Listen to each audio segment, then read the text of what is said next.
ఆరోగ్యం అంటే natural food, nature మంత్ర. ఇప్పుడే మీ ఇంటికి తెచ్చుకోండి. అయితే మీ టీంలో నాకు ఈ మధ్య కాలంలో మీ టీం మొత్తాన్ని కలుస్తున్నాను. ఒక 2-3 ఇంటర్వ్యూ చేశాను. ఉత్తేజ్ గారితో ఒక 3 days నుంచి మాట్లాడుతున్నాను. వాళ్ళు చెప్పిన ఒక మాట ఏంటంటే, ఆ టీంలో ఆర్టిస్టులు అందరూ సినిమా చేసి పక్కకి వెళ్ళిపోయారు. కొంతమందిని ఆర్జీవీ పట్టుకొని తీసుకెళ్లారు, ఇంకొంతమంది మాత్రం ఆర్జీవీని వదలలేదు. లైక్ చక్రి సినిమా అయిపోయినా కానీ ఆర్జీవీని వదలలేదంట. సో మీరు ఎప్పుడైనా రిగ్రెట్ ఫీల్ అయ్యారా? నేను కూడా ఆ రోజు ఆర్జీవీతోనే ఉండుంటే లేదండి. అంటే ఆ మెంటాలిటీ కూడా కాదు రాము గారిది. ఆయనకి నచ్చింది అనుకోండి, ఎక్కడో 7 సముద్రాలు అవతలు ఉన్నాగానే నాగేశ్వరరావు గారు లేకపోతే చక్రి ఫోన్ చేసి మాట్లాడదాం, అలా అలా అలా కాదు ఆయన.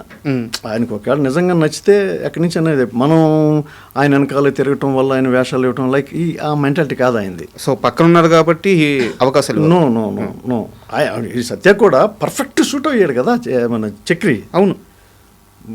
అండ్ తర్వాత దెయ్యం, నేను చేసిన దెయ్యం ఉంది, దాంట్లో కూడా ఒక తెలంగాణ, నాకు తెలిసి ఫుల్ ఫ్లెడ్జ్డ్ తెలంగాణ మాండలికం మాట్లాడింది ఆ హీరోనే. ఇది దెయ్యంలో హీరో. మొత్తం సినిమా అంతా తెలంగాణ మాట్లాడతాడు హీరో. అప్పటి వరకు అంతకుముందు వరకు మరి వచ్చినవి లేదు నాకు తెలియదు, కానీ విలన్స్ క్యారెక్టర్ చిన్న చిన్న సీక్వెన్స్లు ఉండే క్యారెక్టర్, ఈవెన్ విలన్స్ మాట్లాడతారు, చిన్న చిన్న క్యారెక్టర్ ఆర్టిస్టులు మాట్లాడతారు, కానీ ఫుల్ ఫ్లెడ్జ్డ్ ఒక హీరో మొత్తం సినిమా అంతా మాట్లాడింది అదే నాకు గుర్తుండి. సో అట్లాగా చక్రిని పక్కనున్నాడని ఆయన ప్రమోట్ చేశాడని నేను అనుకోను. అదొక ప్లస్ పాయింట్ అయ్యి ఉండొచ్చు. బట్ సత్య పర్ఫెక్ట్ షూట్ అయ్యాడుగా. మీరు ఎప్పుడు అలా ఫీల్ అవ్వలేదా? లేదండి, నేను ఎప్పుడు ఫైల్ నేను అదే చెప్తున్నానండి. నేను అలా ఇప్పుడు అంటే రిగ్రెట్ ఎప్పుడు ఫీల్ అవ్వాలి? అందరినీ ఇప్పుడు ఉన్నోళ్ళందరూ చేసేస్తున్నారు అనుకోండి, నేను తప్ప అందరికి వేషాలు వచ్చేస్తున్నాను అనుకోండి, అప్పుడు ఏమన్నా ఫీల్ అయ్యేవాడినేమో, అరే నేను కూడా ఉంటే బాగుండేదేమో అనుకునేవాడినేమో. బట్ ఆయన మెంటాలిటీ అది కాదు. ఓకే, రాము గారి మెంటాలిటీ అది కాదు నాకు తెలిసి. శివ సక్సెస్ తర్వాత రామ్ జగన్కి వరుసగా ఆఫర్లు వచ్చినాయా, అసలు రాలేదా? ప్రయత్నం. ఇంకోటి ఏంటంటే, నాకు ఆ టైంలో నన్ను నేను ఎలా ప్రమోట్ చేసుకోవాలో నాకు తెలియదు, ఇప్పటికీ తెలియదు, అది వేరే సంగతి. అప్పుడు చెన్నైలో ఉండేవాళ్ళం అండి. రికగ్నిషన్ అంతా ఇక్కడ విపరీతంగా వస్తుంది. ఇక్కడికి వస్తే మాత్రం షూటింగ్కి వస్తే వైజాగ్, రాజమండ్రి, లేకపోతే రంపచోడవరం వెళ్తూ ఉంటే విపరీతమైన రికగ్నిషన్. అక్కడ థింగ్ ఏంటంటే, యాక్చువల్గా అందరూ బాగా బిజీగా ఉన్న మేనేజర్లు పెట్టుకోవటం, లేకపోతే రెగ్యులర్గా టచ్లో ఉండటం, పిఆర్ మెయింటైన్ చేయటం, అది ఉండేది. నాకు ఆ నాలెడ్జ్ లేదు ఆ టైంలో. అదే చెప్తున్నాను కదా. సో అందుకని వచ్చినవి చేసుకుంటా పోయాను తప్పించి, నేను ఇది మిస్ అవుతున్నాను, ఇట్లా చేస్తే ఇట్లా ఉంటుందా కెరీర్, అట్లా అలా ఏం అనుకోలేదు. కానీ వచ్చినాయి ఆఫర్స్, కొన్ని వచ్చినాయి, అది చేసుకుంటూ వెళ్ళాను తప్పించి కుప్పలు తప్పలుగా వచ్చేయలేదు నాకు. అయితే ఇక్కడ ఇది ఆల్రెడీ మీరు ఒక ఇంటర్వ్యూలో చెప్పారు, బట్ మా ప్రేక్షకుల కోసం మళ్ళీ చెప్పండి, పర్లేదు. ఏది చెప్పండి. అదే టైంలో మీకు ఒక యాక్సిడెంట్ అయింది. Correct.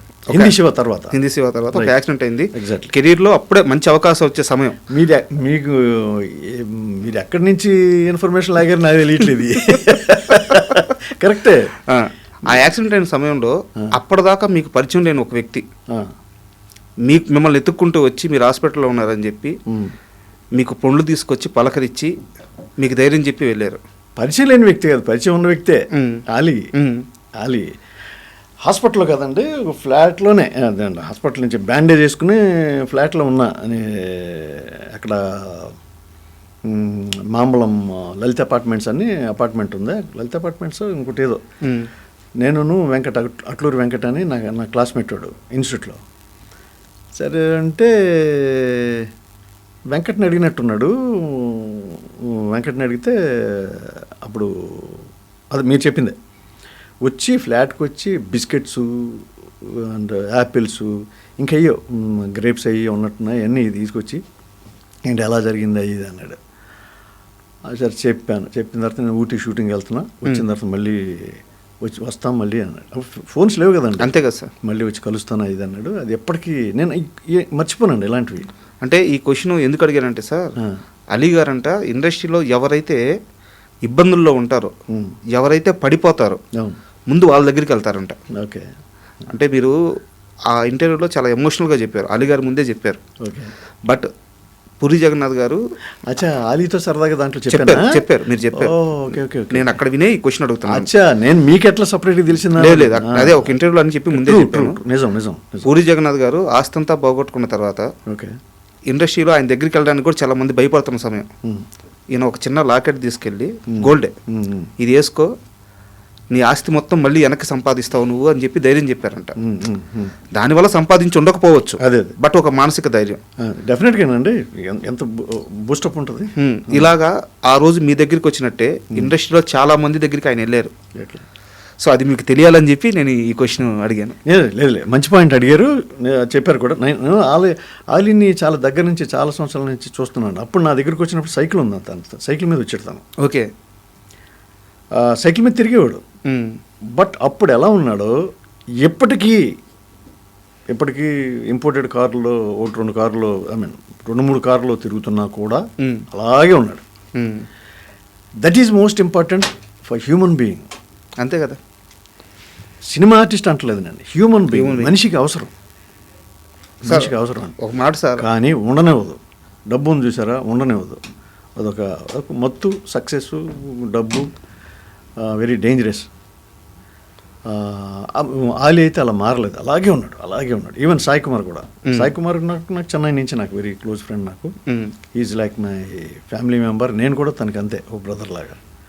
Is there fantastic. Srikanth garu కానీ ఇప్పుడు మీరు అన్న మాట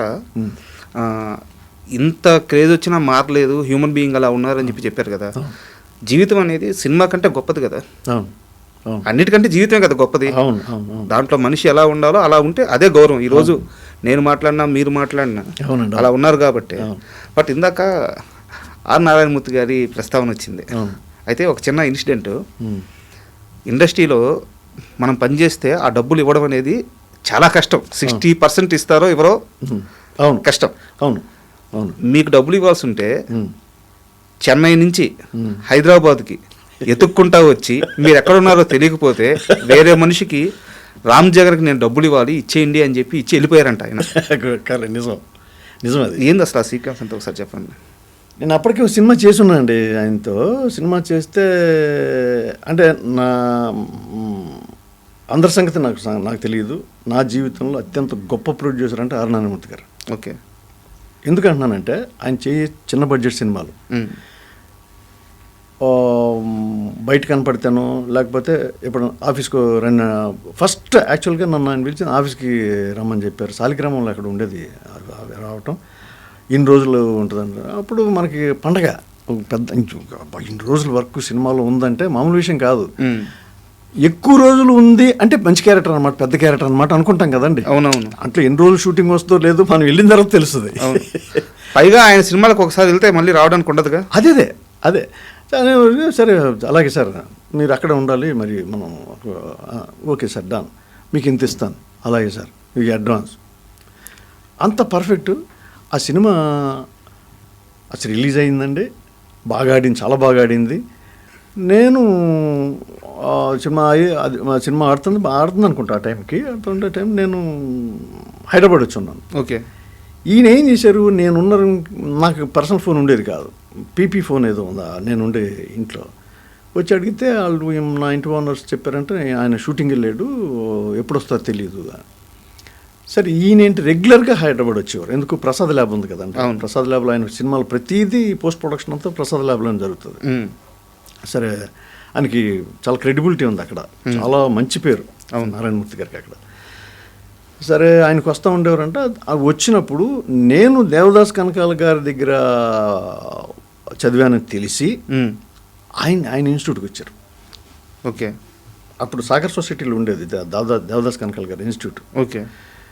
ఆయన దగ్గరకు వచ్చి, గురుగారు మీ శిష్యుడు జగను ఇలాగ మన సినిమాలో చేశాడు కదా, దేవదాస్ గారు కూడా చేసినట్టున్నారండి ఆ సినిమాలో. Movie name sir? అది అడవి దివిటీలో సంథింగ్ ఏదో ఉంది సినిమా. ఓకే. అది ఆయన మాస్టర్ కూడా చేసినట్టున్నారు, దేవదాస్ గారు కనక గారు కూడా చేసినట్టున్నారు. సరే అది తెలియదు, నాకు గుర్తులేదు. కానీ వచ్చి ఇదిగో మీ ఓడికి అదే మీ శిష్యుడికి నేను డబ్బులు ఇవ్వాలి, నేను వెళ్ళి ఇంటి వాళ్ళని వెళ్ళి అడిగితే, అదే ఆయన ఉండే ఇంటి వాళ్ళు అడిగితే ఇలాగ షూటింగ్ వచ్చారని చెప్పారు. అంటే అవునండి నిన్న వచ్చాడు, మళ్ళీ షూటింగ్ కంప్లీట్ అయిన తర్వాత వెళ్ళే ముందు వస్తానని చెప్పాడు నాతో. నా దగ్గరికి వస్తాడు కంపల్సరీ జగన్. ఏదో హోటల్ పేరు ఏదో చెప్పాడు నాకు. అదంటే సరే సరే గురుగారు, ఇగో ఈ డబ్బు ఆయనకి ఇవ్వాలి, ఇచ్చేసేయండి అని చెప్పి వెళ్ళాడు ఆయన. బా, ఒక ప్రొడ్యూసర్ ఎత్తుక్కుంటా వచ్చి డబ్బులు ఇచ్చాడా? జరుగుద్దండి ఇది. నాకు తెలిసి ఎక్కడ జరగదు. నేను టీవీ ఇండస్ట్రీకి వచ్చిన తర్వాత ఈటీవీలో జరిగిన అలాంటి ఇన్సిడెంట్ వచ్చి రావటం కాదు, ఫోన్ చేసేవారు. చెక్, జగన్ గారు మీ చెక్ ఉందండి ఆఫీసులో, మీ చెక్ ఉంది. మనకేంటి అక్కడ మనం ఒకసారి వన్స్ అక్కడ చేసామనుకోండి, ఈటీవీలో చేసామనుకోండి, మనం బ్యాంకులో అకౌంట్ ఓపెన్ చేసి మనం ఏదో డబ్బు అది ఆటోమేటిక్గా వెళ్ళిపోతుంది. చెక్ గవర్నమెంట్ జాబ్ లాగా మీకు 2 ఏళ్ళైనా 3 ఏళ్ళైనా చెక్ అలాగే ఉంటుంది. అది ఎక్స్పైర్ అయిపోతే నేను చెప్పలేను, కానీ మేనేజర్ అలా ఫోన్ చేసేవాళ్ళండి, అంత credibility. So as it is ఈయన వచ్చి రావటం నా జీవితంలో మళ్ళీ ఎప్పుడు అలాంటి ఇన్సిడెంట్ జరగలే. ఆర్ నారాయణమూర్తి గారు అందుకు అన్నాను అంత గొప్ప ప్రొడ్యూసర్. సార్ మీ జీవితంలో కాదు, ఇండస్ట్రీలోనే జరిగి ఉండదు. తర్వాత కూడా నేను 2 సినిమాలు చేసిన తర్వాత సేమ్ వచ్చి ఇవ్వటం కాదు, ఇచ్చేసేవారు, ముందు ఇచ్చేవారు. మీ నంబర్ ఒక సినిమాకి అయితే నేను మన సాయి తమ్ముడు రవిశంకర్ ఉన్నాడు, మమ్మాలి రవిశంకర్, తను విలను, నేనేదో హీరో ఫ్రెండ్, దాంట్లో ఏదో హీరో ఫ్రెండా విలన్ ఫ్రెండ్ గుర్తు రావట్లేదు. మేమిద్దరం ఒక రూమ్ అనమాట, చాలా దాదాపు 1 month అలా 2 సినిమాలకి అలాగే జరిగింది. ఆయన మధ్యలో వచ్చి ఖర్చులకి ఏమైనా కావాలని మళ్ళీ డబ్బులు ఇచ్చేవారు ఆయన, నారాయణమూర్తి గారు. మన సేమ్ హోటల్ ఉండేవారు ఆయన, పక్క రూములు. మధ్యలో వచ్చి మేము బాసు మీరు సినిమాలకి షికార్లకి వెళ్తూ ఉంటారు కదా అని చెప్పి మళ్ళీ ఆయన డబ్బులు ఇచ్చి వెళ్ళేవారు ఆయన. అందుకన్నా ఆయన చాలా గొప్ప, వెరీ వెరీ మచ్ ప్రిన్సిపల్డ్ అండి. అంత గొప్ప మనిషి సార్. చాలా చాలా చాలా అది కదా, అలా ఉండాలి కదా. అలా ఉంటే ఎలా ఉంటుందండి, అందరూ అద్భుతంగా ఉంటుంది, సమాజం అద్భుతంగా ఉంటుంది. ఎగ్జాక్ట్లీ. నేను ఎందుకు గొప్పవాడు అంటున్నా అంటే అండి, ఆయన చేసి చిన్న బడ్జెట్ సినిమాలండి. ఆయన ఫ్రెండ్స్ ఉంటారు 2-3. ఈయన డబ్బులతో పాటు, ఈయన పెట్టే డబ్బులతో పాటు ఇంకోళ్ళు 2-3 ఆయన వెల్వేష్. అందుకే స్నేహ చిత్ర అనే బ్యానర్ ఆయన చెప్తారు క్లియర్గా, నా ఫ్రెండ్స్ ఉన్నారు సో బాసు మన ఫ్రెండ్స్ ఉన్నారు, మనం అంటే ఇష్టం, మనం అడుక్కునే డబ్బులు ఇస్తారు అని చెప్పేవారు ఆయన. అంత గొప్ప మనిషి, గొప్ప ప్రొడ్యూసర్ కూడా. And for more videos, please subscribe to iDream. Please subscribe to iDream. Please subscribe iDream. And please subscribe to iDream. For more videos, subscribe to iDream. please like, share and subscribe to the channel. Congratulations, iDream. Subscribe to iDream. Subscribe to iDream. So subscribe to iDream Media. iDream ki iDream team andarki huge congratulations. Please subscribe iDream Media. Please subscribe to iDream. Subscribe iDream. Please subscribe to iDream. iDream అంటే నా కళల channel subscribe చేసుకున్న నోరు తిరుగుతలేదు, మీరైతే గంట గుర్తు కొట్టండి. For more such videos, please subscribe to iDream. Subscribe to iDream. Please subscribe to iDream. Please subscribe iDream Media. Please do subscribe to iDream. Please subscribe to iDream Media. For best entertainment and information, please subscribe iDream. And don't forget to subscribe to iDream.